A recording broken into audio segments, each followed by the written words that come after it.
Olá, irmãos e irmãs, a paz do Senhor Jesus. Estamos aqui para terminarmos hoje o capítulo 11 do Evangelho segundo Lucas e eu convido você a orarmos primeiro. Senhor Deus eterno Pai, obrigada pelo privilégio de estudarmos a Tua Palavra nesse dia tão lindo. Obrigado pelo Seu amor, bondade e misericórdia. E eu oro para que o Senhor aplique a Sua Palavra nos nossos corações. Eu te peço isso pelos méritos de Jesus Cristo, nosso Senhor e Salvador.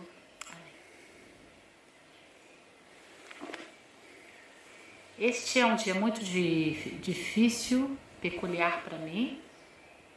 Ontem eu passei talvez um dos dias mais difíceis da minha vida. Foi o sepultamento da minha mãezinha no Brasil. Eu estou aqui em UK, não pude estar pessoalmente com a minha família, abraçar e beijar aqueles que eu amo. Não pude participar desse momento, estar junto. Foi muito, muito difícil. Graças a Deus pela minha filha que esteve ali me representando e que conseguiu me colocar online para de alguma forma participar, mas não foi a mesma coisa. Não é fácil deixar ir alguém que a gente ama tanto, que trouxe a gente ao mundo, mas eu decidi gravar esse estudo hoje. Eu confesso para vocês que meu coração está sangrando, mas eu decidi continuar hoje, gravar em honra à vida dela, à pessoa dela, que me ensinou a amar a Bíblia. Mamãe era uma leitora assídua da Palavra de Deus, ela leu a Bíblia toda, mais de 27 vezes durante a vida dela, amava as Escrituras e com ela eu aprendi a amar as Escrituras, desde pequenininha. E ela amava os meus estudos, eu sempre mandava para ela, meu esposo mandava. E hoje vai ser um dia muito difícil não poder receber um feedback dela depois. Mas é difícil para a gente que está aqui, porque para ela não está mais ruim. Nós que temos a esperança e sabemos que não termina aqui, sabemos que quando a gente fecha os nossos olhos aqui, a gente abre para a eternidade, ela não precisa mais estudar a Bíblia. Agora ela está diante da própria revelação, daquele que é a palavra encarnada, ressuscitado e que vive pelos séculos dos séculos. E ela queria tanto vê-lo e agora ela pode contemplar a beleza dele. E é isso que consola meu coração. E você, se está passando também por um processo de luto, eu deixo essa palavra para consolar seu coração. Não termina aqui. Existe uma eternidade que nos aguarda. Amém? Nós caminhamos, aqui estamos de passagem, mas nós caminhamos em direção à eternidade. Glória a Deus por isso, né? Vamos ler então o final do capítulo 11 de Lucas, que é um capítulo muito pesado. Lembra que eu falei isso a semana passada? Vamos lá. Nós estamos na parte da censura, quando Jesus vai chamar a atenção dos escribas, fariseus e doutores da lei. É a partir do versículo 37. Vamos até, se Deus assim permitir, até o versículo 54. Vamos lá. Quando Jesus terminou de falar essas palavras, um fariseu o convidou para ir comer com ele. Jesus estava falando sobre a necessidade da nossa luz brilhar, não é verdade? Nós somos como, o nosso corpo é como essa candeia que tem que iluminar por onde a gente for. E ele terminou de falar, um fariseu o convida para ir jantar na casa dele. Então vamos lá, versículo 37. Quando Jesus terminou de falar essas palavras, um fariseu o convidou para ir comer com ele. Então, entrando, assentou-se à mesa. Mas o fariseu admirou-se ao ver que Jesus não se lavava antes de comer. Jesus era judeu. Todo judeu se lavava antes de comer naturalmente. Jesus está entrando na casa de um doutor em judaísmo, que é um fariseu, cara que vivia o extremo do extremo da observância da lei e das regras judaicas. Esse cara convida Jesus para jantar na casa dele. Jesus entra, vai e senta direto na mesa e não se lava antes. Gente, Jesus estava provocando o fariseu. Esse foi, digamos assim, essa foi uma ação pensada, planejada de Jesus. Jesus estava provocando, né?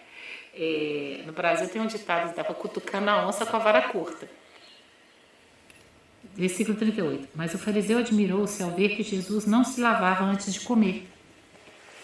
Então o Senhor lhe disse: vós, fariseus, limpais o exterior do copo e do prato, mas vosso interior está cheio de rapina e de perversidade. Versículo 40. Insensatos, quem fez o exterior não é o mesmo que fez o interior? Antes, dai como esmola o que está dentro, e tudo vos será limpo. Gente, o fariseu estava admirado. Jesus falou que estava no coração dele para ele, né? Jesus já falou num tom de advertência. Jesus já está chamando a atenção mesmo. O cara se admira de Jesus me ter lavado as mãos e Jesus já chega quebrando tudo. Podemos usar essa expressão? Ele já chega indo ali na jugular, no ponto nefrálgico da coisa. Vocês estão preocupados com o lado exterior, vocês estão preocupados com a aparência, vocês estão preocupados com o que os outros vão pensar de vocês. Eu estou vendo o que está dentro. Eu estou vendo o que está no coração. É isso que Jesus está falando em outras palavras. Vocês se preocupam com a limpeza exterior, mas por dentro vocês estão sujos. Por que vocês não fazem o bem? Por que vocês não dão esmola? Por que vocês não vão servir as pessoas? E aí tudo vai ficar limpo. Jesus está falando do interior, da motivação, da raiz de todas as coisas. Eles estão lá na ponta, observando, como se a gente estivesse olhando uma árvore. Eles estão lá na ponta olhando o galho e olhando se o galho está limpinho ou não. E Jesus está falando, eu estou vendo lá dentro, estou vendo lá no profundo, eu estou vendo a raiz. Né? E lá dentro está contaminado. Não adianta essa aparência externa de beleza e de limpeza se lá dentro está contaminado. E aí o versículo 42, mas vós, fariseus, pois dais o dízimo da hortelã, da arruda e de todas as hortaliças, mas desprezais a justiça e o amor de Deus. Devíeis fazer essas coisas, porém sem omitir aquelas. Ai de vós, fariseus, porque gostais das primeiras cadeiras nas sinagogas e das saudações nas praças. Ai de vós, que sois como túmulos invisíveis, sobre os quais os homens passam sem o perceber. Interessante, né? Vocês são como túmulos invisíveis.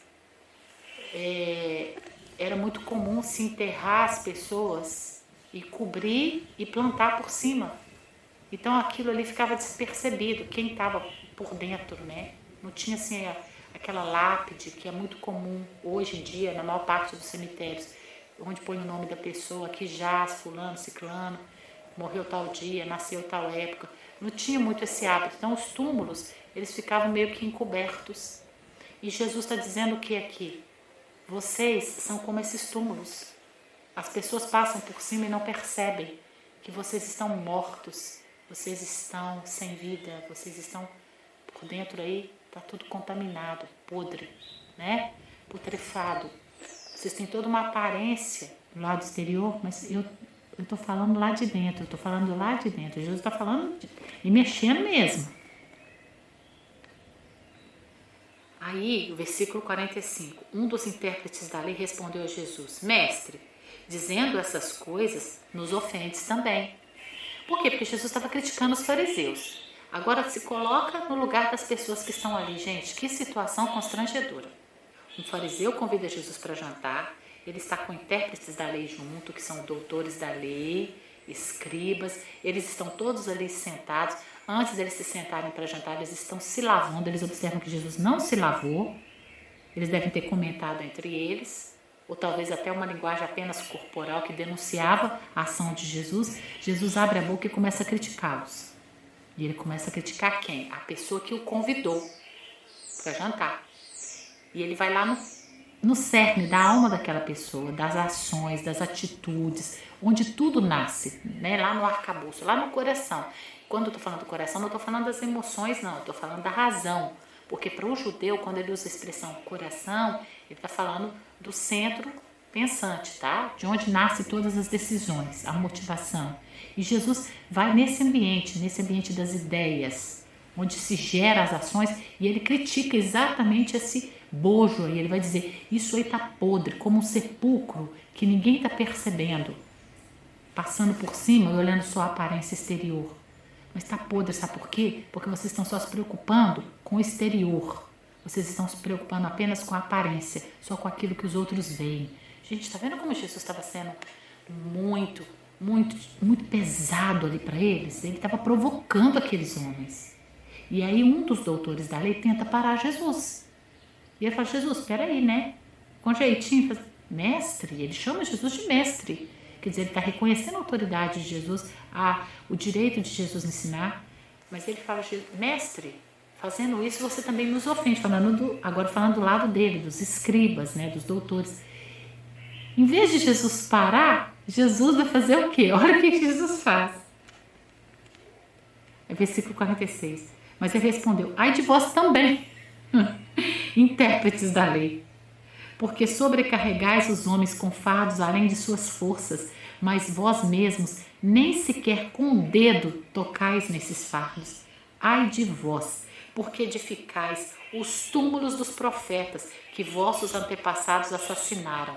Assim sois testemunhas e aprovais as obras de vossos antepassados, porque eles mataram os profetas e vós lhes edificais os túmulos. E aí Jesus continua. Por isso a sabedoria de Deus também disse, eu lhes enviarei profetas e apóstolos, e a alguns deles matarão e a outros perseguirão, para que desta geração se peçam conta do sangue dos profetas derramados desde a criação do mundo, desde o sangue de Abel até o sangue de Zacarias, que foi assassinado entre o altar e o santuário de Deus. Sim, eu vos digo, a essa geração serão pedidas contas. Ai de vós, intérpretes da lei, porque tomastes a chave do conhecimento, contudo, vós mesmos não entrastes e impedistes os que entravam de entrar. Difícil jantar num lugar desse, hein? Eu nem consigo imaginar se depois disso eles conseguiram comer. Estavam lá se lavando para comer. O doutor da lei tenta parar Jesus, porque diz que ele também está se sentindo constrangido, ameaçado, ofendido com a fala de Jesus. E Jesus vai e aumenta mais ainda a problemática na qual o fariseu já estava inserido. Jesus vai mais fundo.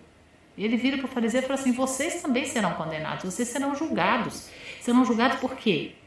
Se os fariseus para Jesus são como sepulcros caiados, são como túmulos que ninguém vê, os doutores são aqueles que adornam os túmulos, são aqueles que constroem os túmulos e que vão ali e que colocam, o que ele disse ali, né? Ele edifica o túmulo. São aqueles que preparam o ambiente para enterrar os profetas. São aqueles que preparam o ambiente para matar a voz profética, para matar aqueles que estão falando contra as irregularidades do sistema.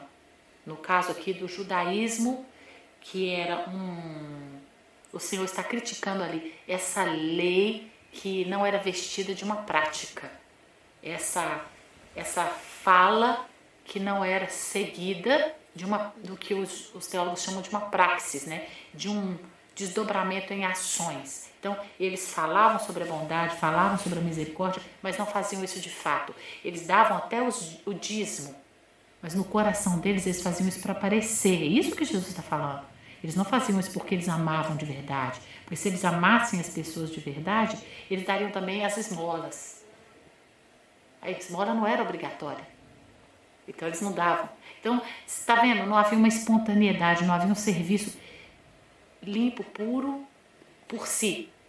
Havia só um cumprimento de regras. E Jesus está criticando esse cumprimento de regras que não era vestido de misericórdia, que não era vestido de amor, que não era vestido de pureza, mas apenas de uma performance, de uma apresentação para que os outros vissem. E Jesus está criticando isso nos fariseus e está criticando isso agora nos doutores da lei, porque ele diz, vocês são aqueles que sistematizam isso. São aqueles que constroem toda a sistemática para que esse sistema de corrupção permaneça. Porque vocês têm a chave do conhecimento na mão. Então, em vez de vocês entrarem, abrirem a porta do conhecimento e libertarem as pessoas, não. Vocês não entram e também não deixam ninguém entrar. E vocês colocam sobre os ombros das pessoas um fardo super pesado e vocês não mexem um dedinho para carregar esse fardo. Tá vendo como Jesus constrangeu esses doutores da lei que estavam ali?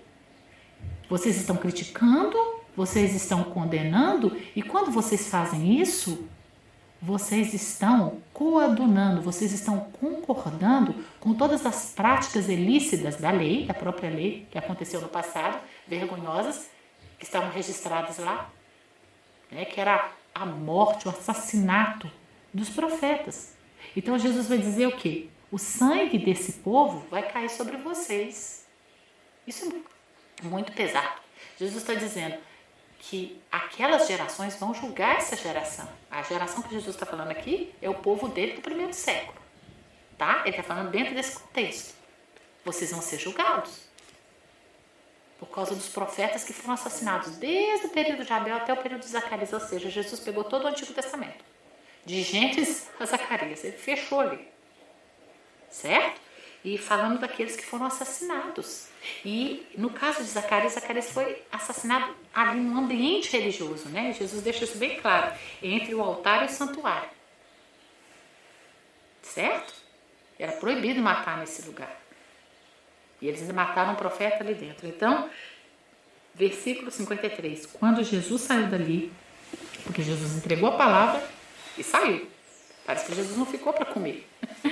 Jesus saiu dali, os escribas e fariseus passaram a fazer forte oposição e a interrogá-lo com muitas perguntas, com a intenção de apanhá-lo em algo que dissesse.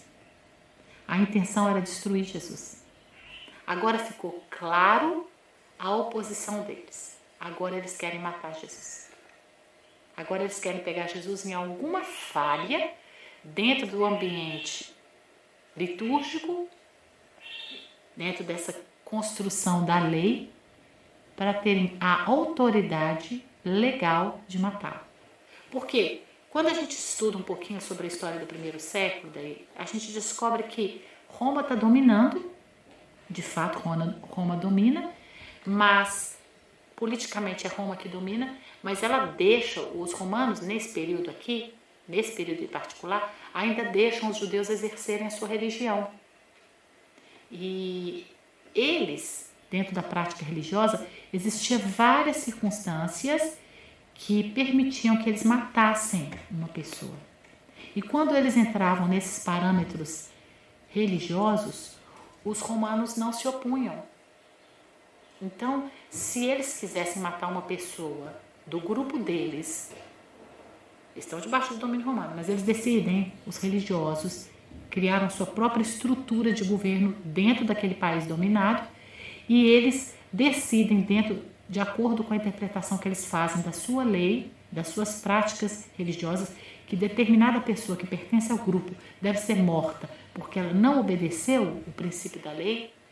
Então os romanos deixavam matar. Então eles apedrejavam, né? Eles matavam mesmo. E agora eles estão tentando encontrar uma falha em Jesus, porque agora eles querem matar Jesus. Agora ficou assim, a oposição começou a ficar mais acirrada, ela está declarada. E é interessante, eu estava conversando com meu esposo um pouquinho antes de gravar esse estudo, essa breve reflexão na palavra, é que é interessante observar que Jesus, ele não foge da guerra, antes pelo contrário, ele constrói um ambiente, ele estabelece um ambiente de conflito para que eles possam matar. Você precisa perceber isso lendo a Escritura. Quando Jesus diz, sou eu que dou a minha vida, ninguém tira ela de mim, ele está falando a verdade. Ele constrói esse ambiente de polêmica para que eles possam querer matá-lo. E assim ele entregar a vida dele em favor de todos nós. Ele constrói esse ambiente. Certo? Ele poderia não ter ido para essa casa. Ele poderia simplesmente entrar ali, lavar as mãos e ficar quieto ali com eles. Mas não. O que ele fez? Ele não lavou as mãos, ele ainda abriu a boca para criticar tudo que eles estavam pensando contra ele, contra a ação dele. E ele usa essa ação de não lavar as mãos antes de comer para trazer para eles algo tão profundo, falar sobre o que está dentro do coração, o que está lá dentro que ninguém vê. Meus irmãos, lendo esse texto, eu trago isso para nós hoje. O que nós temos dentro de nós que não deveríamos ter? O que é que a gente está carregando como fardo pesado e que a gente tem que jogar fora e pedir ao Espírito Santo para nos lavar e tirar? Vamos orar sobre isso essa semana? Vamos pedir ao Espírito Santo que faça uma faxina dentro da nossa alma, dentro do nosso coração e tire tudo aquilo que representa para Deus abominação, tudo aquilo que não agrada ao coração do nosso Pai. Que Deus tenha misericórdia de nós e que nós não sejamos encontrados por Jesus como fariseus ou doutores da lei que ele chamou de hipócritas. Que Deus tenha misericórdia de nós e afaste de nós toda performance, que nos convença pelo poder do Espírito Santo do pecado, da justiça e do juízo, enquanto há tempo de arrependimento. Uma frase que mamãe sempre me disse: com Deus não se brinca. Com Deus não se brinca. Com ela eu aprendi a temer a Deus. Ter medo mesmo, respeito pela pessoa de Deus. Talvez de todas as coisas boas que ela fez por mim, foram muitas, essa tenha sido a mais importante. Ela me ensinou a temer ao Senhor e a andar nos seus caminhos e a amar a sua palavra. E realmente, de fato, ou esse livro vai nos afastar do pecado, ou o pecado vai nos afastar desse livro. Que Deus tenha misericórdia de nós nessa semana e possamos ler a palavra de Deus com mais seriedade. Não, procurando respostas simplistas para dar prazer para nós, mas deixando que o Espírito Santo se revele e purifique os nossos corações para a honra e glória do nome do Senhor Jesus. Um beijo no seu coração. Vá viver a melhor semana da sua vida, em nome de Jesus.